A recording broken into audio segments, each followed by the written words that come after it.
托马斯是一名现役海员，尽管这份工作收入不错，但由于长期在外漂泊，影响了他的婚姻生活。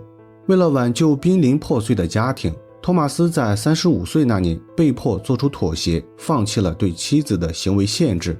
然而，这种处理方式看似解决了问题，但实际上却带来了更大的麻烦。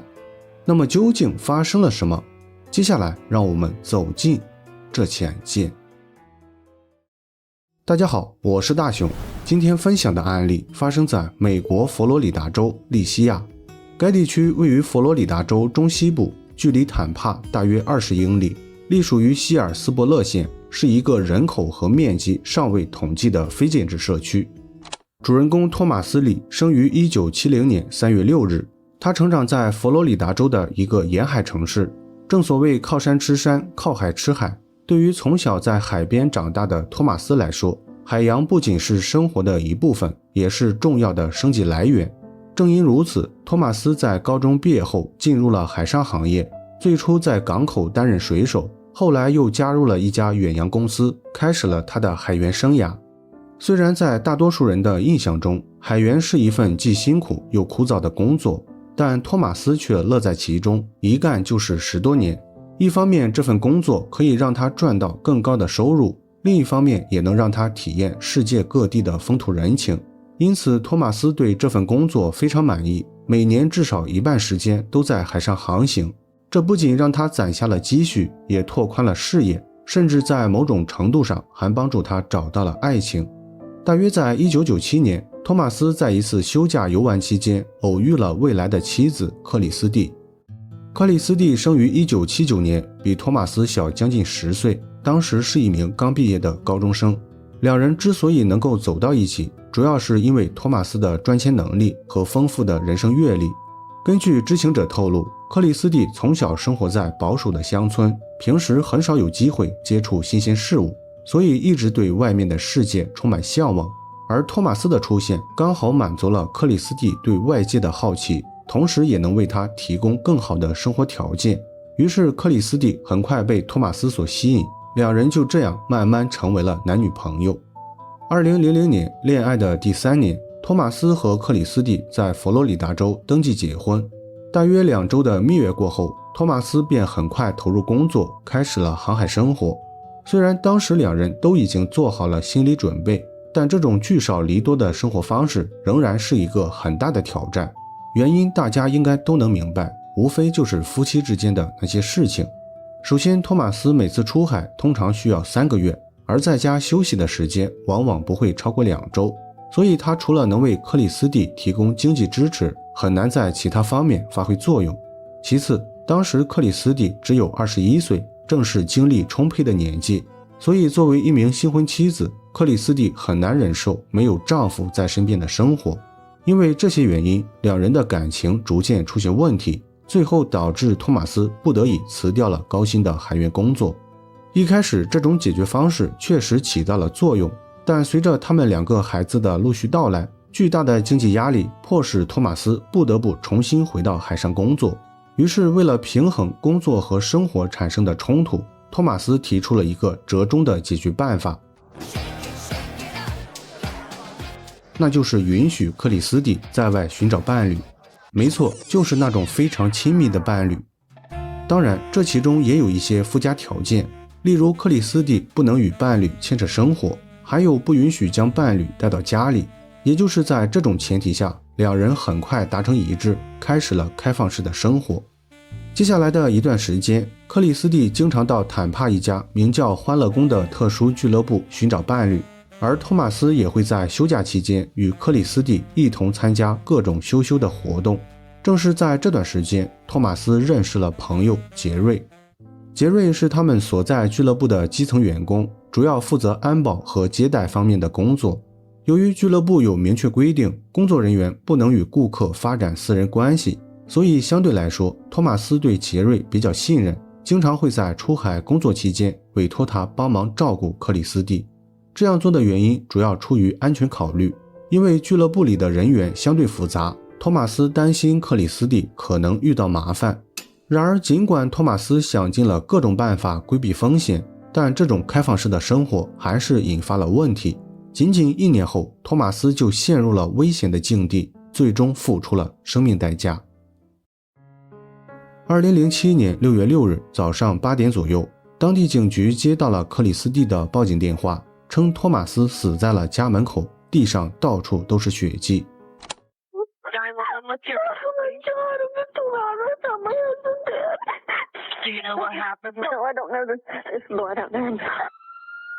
接到报警后，警方很快抵达现场。正如克里斯蒂所说，托马斯的尸体就在自家的车库门口，他的死因确定为枪击，头部和后背各有1处枪伤。经过进一步检查，警方在托马斯的身上找到了手机、钱包和汽车钥匙，但在现场没有发现任何有价值的线索，这表明凶手事先做了充分准备，作案动机不是为了钱财，而是出于报复。掌握了这一情况后，警方首先询问了托马斯的妻子克里斯蒂。根据克里斯蒂所说，事发前一天晚上11点，托马斯去了坦帕机场接朋友肖恩。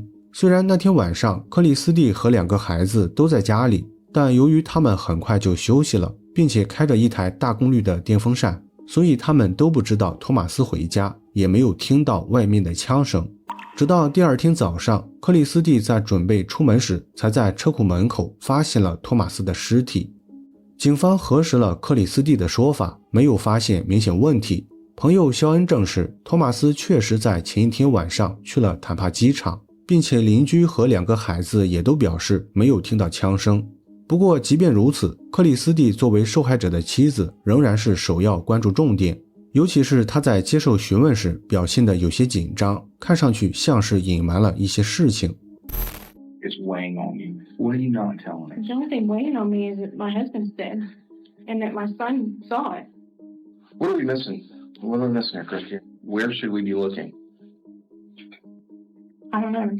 I've told you everything I know. 尽管克里斯蒂坚持已经告知了所有事情，但他略显迟疑的回答还是引起了警方的怀疑。为了验证克里斯蒂是否与本案有关，警方对他进行了严格的火药残留检测，结果表明克里斯蒂的身上和衣服上均未检测出火药成分，也就证明了他不是开枪的凶手。这条线索中断后，警方又走访了托马斯的家人和朋友，虽然他们也都不知道谁可能会是凶手，但由于托马斯的母亲经常帮克里斯蒂照看孩子，所以对他平时的行程多少有些了解。通过托马斯母亲提供的琐碎线索，警方最终得知了克里斯蒂经常光顾欢乐宫俱乐部，也了解了2人的开放关系。正是这个发现让他们锁定了下一位嫌犯，那就是俱乐部的保安杰瑞。根据俱乐部的员工透露，杰瑞和克里斯蒂原本只是顾客和员工的关系，正常情况下2人最多只能成为朋友，不能发生亲密行为。但在案发半年前，杰瑞和克里斯蒂打破了这一规则，不仅发生了亲密行为，而且还在生活中有了交集。每当托马斯出海工作，杰瑞就会与克里斯蒂住在一起，2人表现得非常恩爱，看上去就像是一对夫妻。了解完这一情况后，警方立即找到了杰瑞核实。一开始他并未承认与克里斯蒂存在关系，直到警方出示了俱乐部员工的证词，杰瑞这才透露了一些比较具体的事情。We got pretty close. Okay. We have plans to move on in the future. What do you mean? We would wait for her to graduate school, start working, and then that way she could file papers for divorce. 根据杰瑞所说，他与托马斯是很好的朋友，当初也是因为受到托马斯委托，才与克里斯蒂有了接触。按照事先的约定，杰瑞和克里斯蒂原本只能进行有限的交往，但由于2人见面的场所过于暧昧，加上一系列其他原因，最后杰瑞和克里斯蒂没能守住底线，发生了亲密行为。事后杰瑞感到有些愧疚，于是主动向托马斯做出了坦白。然而没想到托马斯并不在意，只是叮嘱杰瑞不要介入他们的生活。正是托马斯的默许，最终导致了杰瑞和克里斯蒂的关系迅速发展。不久后，2人便有了结婚的想法。杰瑞原本计划等到克里斯蒂完成学业，然后再让他与托马斯离婚，但这一切还没有开始，托马斯就在家遭遇了谋杀。尽管杰瑞并不清楚谁可能会是凶手，但坚持自己与本案没有关系，因为案发那段时间他正在俱乐部里工作，没有去过案发现场。警方核实了杰瑞的不在场证明，确实没有发现问题。然而即便如此，警方也不打算放弃，因为从当时的情况来看，没有人比杰瑞和克里斯蒂更具有嫌疑。于是为了验证这一点，警方申请搜查令，检查了两人的住所。结果很快就有了意外收获。在对杰瑞的住所检查时，警方在一面照片墙上发现了许多杰瑞与托马斯两个孩子的合照，这表明杰瑞早就做好了取代托马斯的准备，提前与他的两个孩子建立了信任。更为重要的是，警方又在克里斯蒂的住所找到了几份托马斯的意外保险，保额总计超过了100万美元。很明显，杰瑞与克里斯蒂无疑是本案最大的受益者，但由于他们都有不在场证明，明显不可能直接实施谋杀，因此警方开始考虑雇凶作案的可能性。经过进一步调查，他们果然发现了可疑迹象。根据手机通讯记录，杰瑞和克里斯蒂近期经常拨打同一个电话号码，而这个号码的主人警方非常熟悉，他就是当地知名黑帮拉丁国王的分支头目麦克加希尔。基于这些发现，警方有理由怀疑麦克可能参与了谋杀。不过想让黑帮分子开口说话并不是容易的事情，尽管警方多次找过麦克，但他始终不肯配合。直到案发近1年后，一位女士的出现彻底改变了现状。画面中的这位女士名叫拉娜，她是麦克的妻子，也是本案的知情者之一。拉娜之所以坐在审讯室，当然是为了揭露麦克的罪行，但她的动机让人有些意想不到，仅仅因为麦克在这天早上和她发生了争吵。所以呀，各位平时一定要善待自己的伴侣。I seen him in the garage getting bigger shoes. He wears bigger shoes when he goes for murder. Really? Yeah, because he says that if you wear it throws him off. He'll put on like a size 11 or a size What size shoes do you wear? 9.5. 拉娜证实麦克确实参与了谋杀，但他没有亲自动手，而是把这个任务交给了手下路易斯。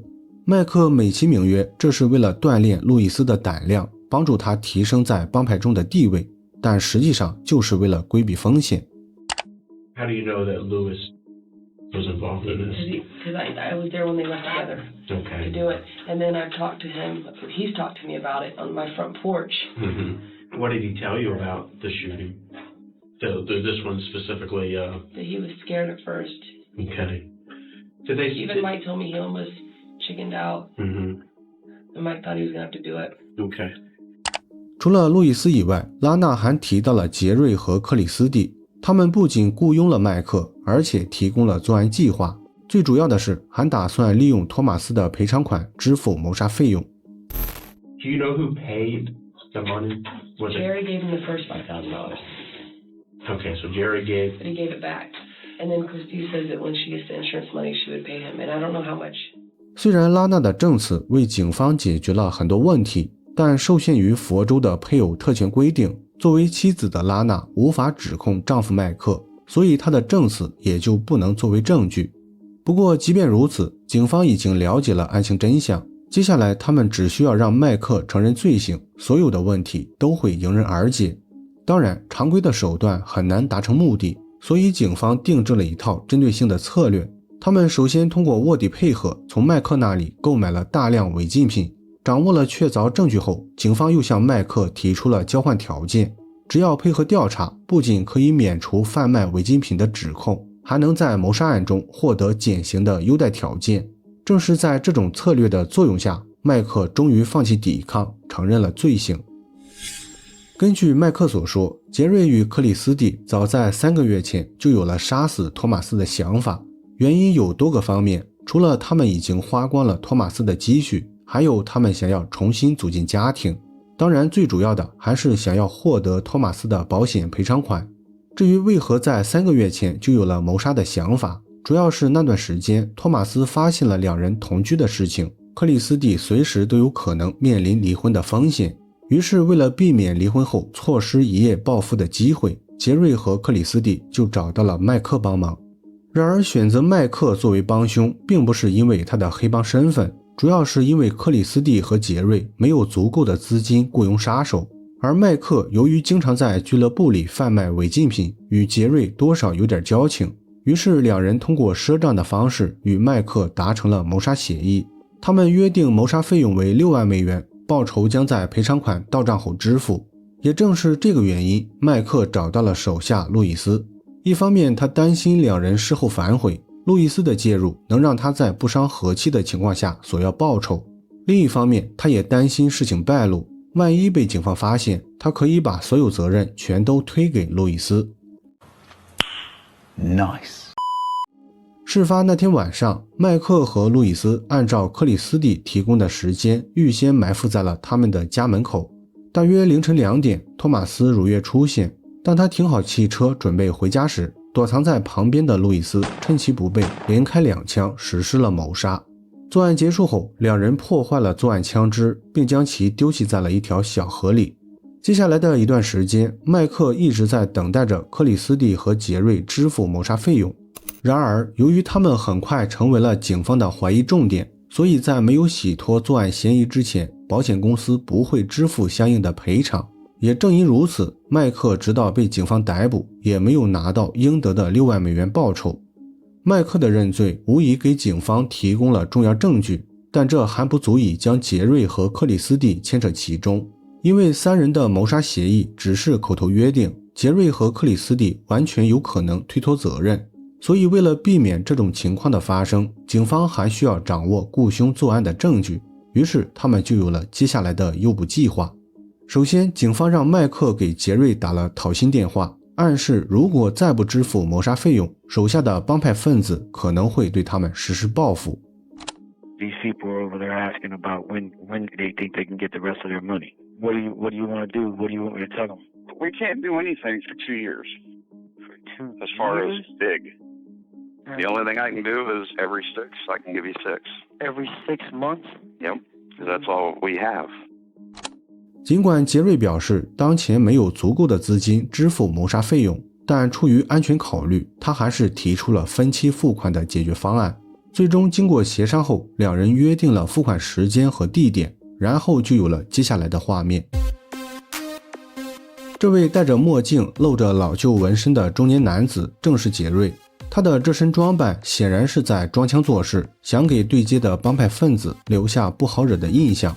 然而殊不知，代表麦克收款的帮派分子实际上是卧底警察，所以他的一举一动全都被拍了下来。